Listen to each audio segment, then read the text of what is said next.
रोज रोज के झगड़े से परेशान होकर राम सिंह जी अपने कमरे में जाकर अपना बैग निकालने लगे। उसने अपने कुछ जोड़ी कपड़े रखे और उदास मन से अपनी पत्नी की तस्वीर उठाई और नम आंखों से बोले, कितनी नाजों से पाल पोस कर बड़ा किया था हमने अपने इकलौते बेटे को। कहते हुए उनकी आंखों से आंसू बहने लगे, लेकिन फिर सोचने लगे कि ये कमजोर पड़ने का वक्त नहीं है। उन्होंने अपनी आंखों से आंसू पोंछते हुए अपनी पत्नी की तस्वीर को अपने बैग में रखा और अपने एक दोस्त को फोन किया जो वृद्ध आश्रम में रहते थे। भरे गले से उन्होंने बताया कि वो भी वृद्ध आश्रम में ही रहना चाहते हैं। ये सुनते ही उनके दोस्त श्यामलाल जी स्तब्ध रह गए। उसके पास कुछ पूछने के लिए कोई शब्द नहीं बचे थे। तभी राम सिंह जी ने केवल इतना ही कहा कि मैं रोज रोज की क्लास से परेशान हो गया हूँ, बस 1 घंटे में तुम्हारे पास पहुँच रहा हूँ। जिस समय वो अपना घर छोड़कर अपना बैग लेकर निकलने लगे तो उन्होंने देखा कि उनके बेटे बहू अपने कमरे में बैठकर चाय पी रहे थे, लेकिन दोनों में से किसी ने भी ये नहीं पूछा कि आप ये सामान लेकर कहाँ जा रहे हैं। न ही किसी ने उन्हें रोकने की कोशिश की। खैर, अपमान और जिल्लत भरी जिंदगी से परेशान राम सिंह जी करीब 1 घंटे बाद वृद्ध आश्रम पहुंच गए। कुछ समय के लिए तो उन्हें बिल्कुल अच्छा नहीं लगा, लेकिन धीरे धीरे राम सिंह जी को आश्रम में ही अच्छा महसूस होने लगा। घर की अपेक्षा उन्हें वृद्ध आश्रम सुकून दे रहा था। सभी लोग एक साथ खाना खाते, जबकि घर में रोज की कलेश थी, लेकिन रात को सोते समय रोज अपनी पत्नी की तस्वीर से बातें करते हुए कहते कि तुम तो मुझे पहले ही छोड़कर चली गई, लेकिन उस बेटे ने भी मेरा साथ ना दिया जिसके लिए मैंने कभी अपना पसीना पानी की तरह बहाया था। अगले दिन राम सिंह जी वृद्ध आश्रम के प्रांगण में टहल रहे थे कि तभी बाहर से एक कार आकर रुकी। वृद्ध आश्रम के सभी लोग उस कार की ओर देखने लगे और सोचने लगे कि आज फिर कोई अभागे बुजुर्ग इस वृद्ध आश्रम में आया है जिसने न जाने कितनी जन्नत से अपने बच्चों को पाला पोसा और पढ़ा लिखाकर बड़ा किया होगा। आज फिर कोई आशाएं आंखों में आंसू लिए इस प्रांगण में प्रवेश करेगा। तभी कार से एक नौजवान लड़का उतरा और उसके बाद एक औरत जो शायद उसकी माँ थी। उस औरत की उम्र लगभग 60 साल के करीब होगी। सर पर पल्लू होने के कारण उसका चेहरा सही ढंग से नजर नहीं आ रहा था। उसके बाद कार से एक 30-35 साल की एक और महिला उतरी जिसके हाथ में एक बैग था। उस महिला ने वो बैग उस बुजुर्ग औरत के हाथ में थमाया और फिर वापस दोनों कार में बैठ कर चले गए और बुजुर्ग महिला आश्रम के बाहर कुछ देर तक वैसे ही खड़ी रही और फिर भारी मन से अपने आंसू पोंछते हुए वृद्ध आश्रम में आ गई। लेकिन जैसे ही उस महिला की नजर राम सिंह जी की ओर गई तो उसने देखते ही वो महिला अपने सर के पल्लू से अपने चेहरे को छुपाने लगी और फिर बिना कुछ कहे महिला विभाग की तरफ चली गई। तभी राम सिंह जी के साथ खड़े एक बुजुर्ग ने कहा, आज फिर से एक माँ की ममता तार हो गई है। फिर से एक माँ के सपनों को चकनाचूर कर दिया गया है। राम सिंह जी बार बार उस महिला के चेहरे की ओर देखे जा रहे थे। उन्हें लगा कि जैसे वो उस महिला को जानते हैं, लेकिन वो पूरी तरह समझ नहीं पाए कि वो है कौन। अक्सर राम सिंह जी को देखते ही वो महिला अपने पल्लू से अपने आधे से ज्यादा चेहरे को छुपा कर रखती। लेकिन एक दिन जब वो महिला बागवानी में काम में लगी हुई थी तो राम सिंह जी उसमें टहलने के लिए निकले। बागवानी करते करते उस महिला का पल्लू सर से उतर गया। उस महिला का चेहरा देखते ही राम जी के पैरों तले जमीन खिसक गई। न जाने कितने सवालों ने उनके दिमाग को घेर लिया। इस समय उनका एक मित्र भी उनके पास आया और बोला, खाना खाने का समय हो गया है, तुम कहाँ घूम रहे हो? उसने गुमसुम क्यों हो? सभी लोग नाश्ते की मेज पर मौजूद थे, लेकिन तुम नहीं थे, इसलिए मैं तुम्हें बुलाने आ गया। क्या बात है, कोई परेशानी है? अरे नहीं, कुछ भी तो नहीं, थोड़ा टहलने के लिए बाहर निकल आया था, बस मैं आ ही रहा था। खाने के कमरे में बैठने के बाद राम सिंह जी की नजर बार बार सुमित्रा जी को ढूंढ रही थी। वो उनसे पूछना चाहती थी कि आखिर ऐसा क्या हुआ कि उन्हें यहाँ आने की नौबत आ गई। उनका तो भरा पूरा परिवार था और हमेशा कहती थी कि वो अपने बेटे बहू के साथ बहुत खुश हैं, फिर आज ऐसा क्या हुआ? राम सिंह जी ने उधर ही काम करने वाले किसी व्यक्ति से पूछा कि 2 दिन पहले जो एक महिला वृद्ध आश्रम में आई थी वो आज खाना खाने नहीं आई।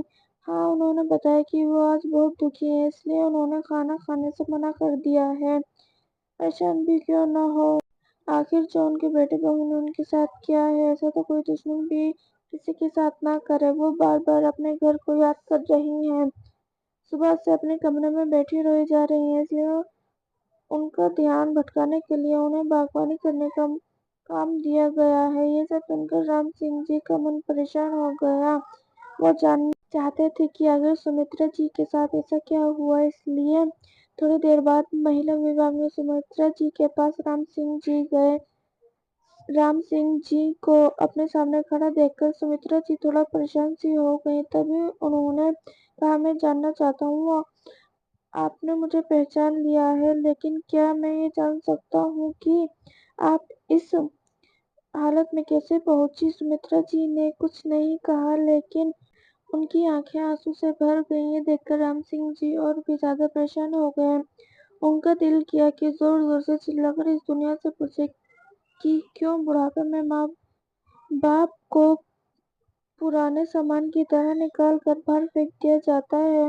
बूढ़ों का कोई आत्मसम्मान नहीं है। अपने ही विचारों में मगन राम सिंह जी वृद्ध आश्रम के प्रांगण में टहल रहे थे कि तभी अचानक उनका पैर किनारे से टकराया और वो गिरते गिरते एक पेड़ को पकड़ कर संभल गए। तभी पास से गुजर रहा आश्रम का एक कर्मचारी कहने लगा, अंकल जी, आप ठीक तो है ना? कहीं चोट तो नहीं लगी? अपना पैर दिखाइए, अगर लगी हो तो मैं भी पट्टी कर देता हूँ। अरे नहीं बेटा, कुछ ज्यादा चोट नहीं लगी है, बचाव हो गया। इतना कहते हुए राम सिंह जी प्रांगण में रखे बेंच पर जाकर बैठ गए और कुछ महीने पहले की एक घटना को याद करने लगे, जब वो बाथरूम में फिसलकर गिर गए थे और उनके पैर में बहुत ज्यादा चोट लग गई थी। उनकी बहू उस चोट को देखकर भी अनदेखा करके अपने काम में लगी रही और उनका बेटा चिल्लाकर उनसे बोला कि संभल कर काम नहीं कर सकते? मुझे तो समझ नहीं आता कि आप इतनी हड़बड़ी में क्यों रहते हो। कोई काम ठीक से करना नहीं आता, जब देखो चोट लगाकर बैठ जाते हो और हमारा काम ही बढ़ाते रहते हो। अगर कोई काम नहीं होता तो मत क्या करो, आराम से अपने कमरे में क्यों नहीं बैठते? पूरा दिन इधर से उधर घूमते रहते हो। उसे इतना भी ना बन पाया कि अपने पिता का हालचाल पूछे या चोट पर मरहम पट्टी ही कर दे। एक दिन जब राम सिंह जी का चश्मा टूट गया तो अपने बेटे से कहने लगी, बेटा मेरा चश्मा ठीक करवा देना, टूट गया है, ठीक से दिखाई नहीं देता। इतना सुनते ही बहू बीच में ही जोर से बोल पड़ी, बस चारपाई पर बैठे बैठे खर्च बढ़ाते रहते हैं और कोई काम धंधा तो करते नहीं, बच्चों की तरह हरकत हो गई है आपकी। ना जाने ऐसा कितनी बार हुआ था जब राम सिंह जी अपने बेटे बहू से अपमानित हो चुके थे और अपने अतीत में झांक कर राम सिंह जी अभी अपने विचारों में खो हुए थे कि तभी सामने से उनके बुजुर्ग मित्र श्यामलाल जी आते हुए दिखाई दिए। श्यामलाल जी के चेहरे पर मुस्कुराहट थी। उन्हें देखकर राम सिंह जी बोले, क्या बात है भाई साहब, आज तो बड़े खुश नजर आ रहे हो। तो श्यामलाल जी ने कहा, आज मेरे बेटे का जन्मदिन है, उसका फोन आया था कि आज वो मुझसे मिलने आने वाला है, इसलिए मैं बहुत खुश हूँ। बहुत दिनों बाद आज उसका चेहरा देखने को मिलेगा। श्यामलाल जी की बात सुनकर राम सिंह जी कुछ परेशान से हो गए और अपने मित्र को बोले, बेटे ने तुम्हारी ये हालत कर दी कि वृद्ध आश्रम में छोड़कर चला गया। साल में केवल कभी कभी ही तुमसे मिलने आता है और तुम उस बेटे के लिए खुश हो रहे हो। तो श्यामलाल जी ने कहा, मैं तो इसी में खुश हूँ कि कम से कम मेरा बेटा मुझसे मिलने तो आ रहा है, मेरे लिए यही बहुत बड़ी बात है। लेकिन राम सिंह जी उनसे नाराज होकर उसकी बात को बिना सुने अपने कमरे में जाकर बैठ गए और सोचने लगे कि ये किस्सा केवल मेरे और सुमित्रा जी के साथ ही नहीं है, आश्रम में रहने वाले हर एक बुजुर्ग की कोई ना कोई कहानी है और सभी की जिंदगी में वृद्ध आश्रम में रहने के लिए पीछे कोई ना कोई वजह जरूर है। बिना किसी वजह कि अपनी मर्जी से कोई वृद्ध आश्रम में नहीं आता। जब तक कि एक व्यक्ति अंदर तक भर नहीं जाता तब तक वो यहाँ आने के लिए मजबूर नहीं होता। लेकिन देखो, सभी बुढ़े लोग अपनी उन कड़वी यादों को भूलकर अपनी जिंदगी को यहाँ बिताने को मजबूर हैं। कुछ लोग समय के हिसाब से खुद को ढाल लेते हैं और कुछ लोग खुश रहने की कोशिश करते हैं, जबकि कुछ लोग मेरे जैसे हैं जो हमेशा ही अपने बच्चों को, अपने बेटे बहू को, अपने पोतों पोती को याद करके आंखों से आंसू बहते रहते हैं, बार बार अपने घर परिवार को याद करते हैं, मन में अपने घर के लिए लगाव भी है, लेकिन इस घर में रहने वाले बेटे बहू के लिए घाव भी है। राम सिंह जी को कविता लिखने का बहुत शौक था, इसलिए अपना दिल बहलाने के लिए कुछ देर के लिए कविता लिखने बैठ जाते थे। एक दिन जब वो एक कागज पर अपने विचारों को कविता का रूप दे रहे थे, तो उसमें अपने हालात बयां करते हुए उनकी आंखें आंसुओं से डगमगा गई। उस समय वृद्धाश्रम का संचालक उनके पास आया और उन्हें आवाज लगाई। राम सिंह जी ने उस कागज को मोड़कर अपनी जेब में डाल लिया और अपने आंसुओं को छुपाते हुए बोले, जी बोलिए राम सिंह जी, आपका बेटा और बहू आपसे मिलने आए हैं, साथ में आपका पोता भी है। ये सुनकर राम सिंह जी हैरान हो गए, साथ में उनके चेहरे पर नफरत के भाव आ गए। सोचने लगे कि आज मेरे बेटे को मेरी याद कैसे आ गई। जब ऑफिस में गए तो उनको 5 वर्ष का पोता गोलू ने देखते ही दादू दादू बोलते हुए झट से उनकी ओर दौड़ा और उनकी टांगों में चिपक गया। राम सिंह जी की आंखों में आंसू छलक पड़े। अब तक वो मन मारकर आश्रम में जैसे तैसे ही देख रहे थे, लेकिन अपने पोते को देखते ही उनका दिल कमजोर पड़ने लगा। फिर अचानक दिमाग में विचार आया कि यह वक्त मजबूती से अपने निर्णय पर टिके रहने का है। ऐसा सोचते हुए गुस्से से अपने बेटे को देखते हुए बोले, तुम यहाँ क्या करने आए हो? चले जाओ यहाँ से, मुझे किसी से मिलने की कोई जरूरत नहीं है। मैं यहाँ बहुत खुश हूँ और अपनी जिंदगी बड़ा आराम से काट रहा हूँ। कम से कम यहाँ पर मेरे साथ हंसने बोलने वाला तो कोई है। पर पिताजी, सच्ची बात यह है कि आज गोलू का जन्मदिन है और हमने अपने घर में पार्टी रखी है। गोलू की ख्वाहिश है कि आप भी उसके साथ जन्मदिन पर उपस्थित रहें। अगर आप आएंगे तो आपके पोते को भी अच्छा लगेगा। तभी राम सिंह जी बोले, देखो मैं वैसे घर छोड़ चुका हूँ और अब मैं वहाँ दोबारा नहीं जाना चाहता। तब उनका बेटा बोला, पिताजी आप घर चलिए, वहाँ सब लोग आएंगे, आपके बारे में पूछेंगे तो हम क्या कहेंगे? तभी राम सिंह जी ने कहा, अच्छा तो आज मुझे अपने बेटे के जन्मदिन के लिए नहीं बल्कि अपनी इज्जत बचाने के लिए तुम लोग मुझे बुलाने आए हो। सभी रिश्तेदार आएंगे तो पूछेंगे तुम्हारे पिताजी कहाँ हैं, तुम क्या जवाब दोगे? इसलिए तुम मुझे बुलाने आए हो, तब अभी के अभी चले जाओ यहाँ से, मैं कहीं नहीं जाने वाला। तुम लोग कितने स्वार्थी हो गए हो, जरूरत पड़ी तो बुलाने आ गए, वरना इतने महीनों से मैं यहाँ वृद्धाश्रम में हूँ, तुम एक बार भी खबर लेने नहीं आए कि मैं जी भी रहा हूँ या मर गया। कभी फोन करके भी मेरा हालचाल पूछने की जरूरत नहीं समझी। इतना तक नहीं पूछा कि घर छोड़कर वृद्धाश्रम क्यों चले गए। आज जरूरत पड़ी तो हाथ जोड़कर मुझे लेने आ गए। नहीं, अब से यही मेरा घर है, मैं कहीं नहीं जाऊंगा अपने घर को छोड़कर। ऐसा कहते हुए राम सिंह जी अपने कमरे की ओर जाने लगे। तभी बेटा और बहू दोनों ने आपस में प्लान बनाया कि पिताजी ऐसे नहीं मानेंगे, कुछ तो करना पड़ेगा, तभी हम इन्हें अपने घर ले जा सकेंगे और रिश्तेदारों के ताने सुनने से बच सकेंगे। इसलिए दोनों रोनी सूरत बनाकर राम सिंह जी के पास गए और मिन्नतें करते हुए कहने लगे, पिताजी माफ कर दो, आपके पोते का जन्मदिन है, क्या आपको अपने पोतों की खुशी में शामिल होने का मन नहीं कर रहा? इतनी बात सुनकर राम सिंह जी का दिल भरने लगा। तभी गोलू बोला, चलो ना दादू, बहुत मस्ती करेंगे। अपने पोते की बात सुनकर राम सिंह जी खुद को रोक नहीं पाए। बेटा और बहू की वजह से वो घर नहीं जाना चाहते थे, लेकिन गोलू ने कहा तो वो घर जाने के लिए तैयार हो गए। फिर बोले कि मेरी एक शर्त है, मैं घर चलूंगा और जैसे ही गोलू का जन्मदिन हो जाएगा उसके बाद मुझे वृद्धाश्रम वापस लौटना है और तुम लोग मुझे वृद्धाश्रम तक छोड़ने आओगे। बेटे बहू इस बात के लिए तैयार हो गए। गोलू का जन्मदिन बहुत धूमधाम से मनाया गया। सभी रिश्तेदार और आस पड़ोस के लोग बहुत अच्छे से मिले। राम सिंह जी के पुराने दोस्त भी आज उन्हें बहुत दिनों बाद मिले, लेकिन राम सिंह जी ने किसी से कुछ नहीं कहा और हंसते हुए मुस्कुराते हुए पूरी पार्टी का आनंद उठाया। लेकिन उनके मन में कुछ विचार भी चल रहे थे। सोच रहे थे कि कल अपने बेटे बहू को जो सरप्राइज देने वाला हूँ उसकी तो उन्होंने कभी कल्पना भी नहीं की होगी। जब पार्टी खत्म हुई तो बहुत रात हो चुकी थी। उस रात राम सिंह जी घर पर ही रुक गए। जब अपने कमरे में सोने के लिए गए तो अपनी पत्नी शांति की यादों में खो गए। आप भी ना, 2 रोटियों से क्या पेट भरता है, एक रोटी तो और ले लीजिए, अभी गरम गरम सेक रही हूँ एक रोटी और मेरे कहने पर खा लीजिए, आप खाते हैं तो मेरे तन को लगता है।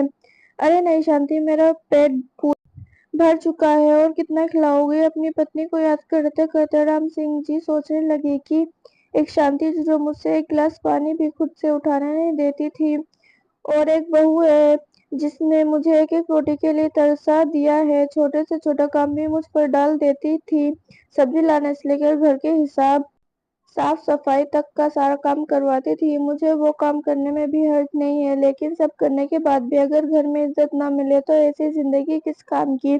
اپنی پتنی کی یادوں میں گھومتے گھومتے پتہ نہیں کب ان کی آنکھ لگ گئی۔ صبح وہ سو کر اٹھے تو دیکھا بیٹا اور بہو دونوں تیار کھڑے تھے۔ جیسے ہی وہ باہر گئے تو بہو بولی، چلیے پتا جی تیار ہو جائیے، آپ کو واپس سے وردھ آشرم میں چھوڑ آتے ہیں۔ ایسا کہتے ہوئے بہو کے من میں وچار چل رہے تھے کہ کہیں پتا جی ہمیشہ کے لیے یہیں رکنے کا من نہ بنا لے، اس لیے جلد سے جلد انہیں وردھ آشرم میں چھوڑ دینا ہی اچت ہوگا۔ رام سنگھ جی انہیں دیکھ کر حیران تھے اور اپنے بیٹے بہو کی مانسا کو اچھی طرح سمجھ رہے تھے، اس لیے وہ بھی جلدی سے نہا دھو کر تیار ہو گئے۔ جیسے ہی وردھ آشرم میں جانے کے لیے گاڑی میں بیٹھنے لگے تو انہوں نے دیکھا کہ ان کی بہو کے چہرے پر ایک سنتوشٹی بھری مسکان تھی۔ رام سنگھ جی من ہی من سوچنے لگی کہ چلو بیٹا، آج تمہیں جو سرپرائز دوں گا اس کے بعد میں تو تم آشرم کا نام لینا بھی بھول جاؤ گے۔ یہ سب سوچتے ہوئے رام سنگھ جی کار میں بیٹھ گئے۔ کچھ دیر بعد جیسے ہی وردھ آشرم کے سامنے کار رکی تو بیٹے بہو کار سے اتر کر باہر کھڑے ہو گئے۔ رام سنگھ جی بھی کار سے نکلے اور اندر جانے لگے، جاتے جاتے رک گئے اور پیچھے مڑ کر اپنے بیٹے بہو کو آواز لگائی۔ وہ دونوں اپنی کار میں بیٹھنے ہی والے تھے کہ تبھی رام سنگھ جی نے کہا، واپس مت جاؤ، مجھے تمہیں کسی سے ملانا ہے۔ ان کے بیٹے بہو ان کے پیچھے پیچھے چل پڑے۔ وردھ آشرم کے پرانگن میں پہنچ کر رام سنگھ جی نے وہی کام کرنے والے ایک ویکتی سے سمترا جی کو بلانے کو کہا۔ سمترا جی جیسے ہی باہر آئیں ویسے ہی رام سنگھ جی کا بیٹا انہیں دیکھ کر دنگ رہ گیا اور بہو کو تو جیسے کاٹو تو خون نہیں، اس کی حیرانی کا ٹھکانہ نہیں تھا۔ دوڑ کر سمترا جی کے گلے لگ گئی اور پھوٹ پھوٹ کر رونے لگی۔ ماں، آپ یہاں کیا کر رہی ہو؟ آپ یہاں کب آئیں؟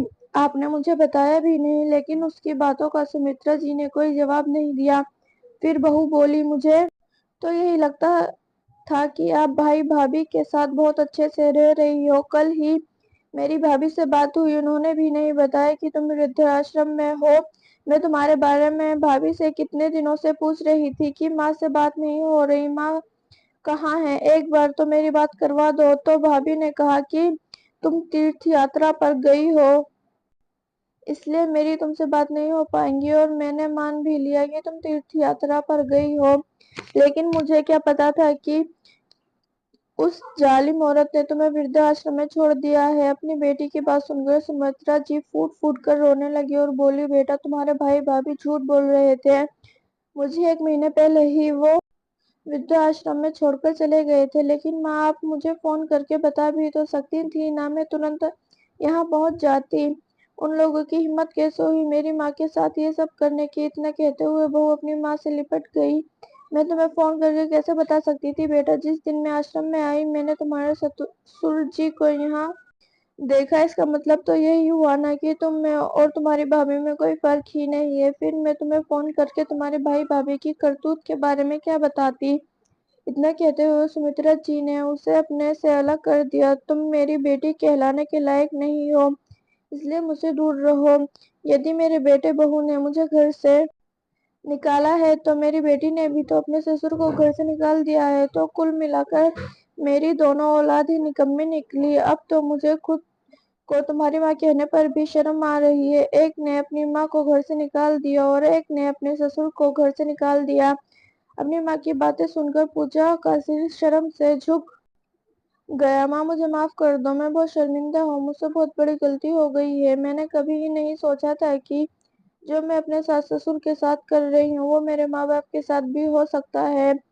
تبھی سمترا جی بولی، بیٹی ویسے تو تمہاری غلطی معاف کرنے کے لائق نہیں ہے، پھر بھی اگر معافی مانگنی ہے تو مجھ سے نہیں، اپنے سسر جی سے مانگو۔ اپنی کرتوت پر شرمندہ ہوئی پوجا اپنے سسر جی کی اور مڑی اور ان کے پیروں میں گر گئی۔ مجھے معاف کر دیجیے پتا جی۔ تبھی ان کے بیٹے نے بھی معافی مانگتے ہوئے کہا، آپ دونوں گھر چلیے، ہمیں اپنی سیوا کا موقع دیجیے۔ تو رام سنگھ جی اور سمترا جی دونوں نے ہی گھر جانے سے منع کر دیا اور کہا کہ ہمیں اب بہو بیٹے یا بیٹی کے پاس نہیں رہنا ہے۔ ہم وردھاشرم میں رہ کر ہی سکھی ہیں۔ دونوں نے لاکھ منانے کی کوشش کی لیکن رام سنگھ جی اور سمترا جی کا ایک ہی جواب تھا، ایک بار دھوکہ کھا چکے ہیں، ابھی تمہارے شریر میں اتنی جان نہیں بچی ہے کہ بار بار اپنے بچوں دوارا دیے گئے دھوکے جھیل سکے۔ اتنا کہہ کر رام سنگھ جی اور سمترا جی اپنے اپنے کمرے میں چلے گئے۔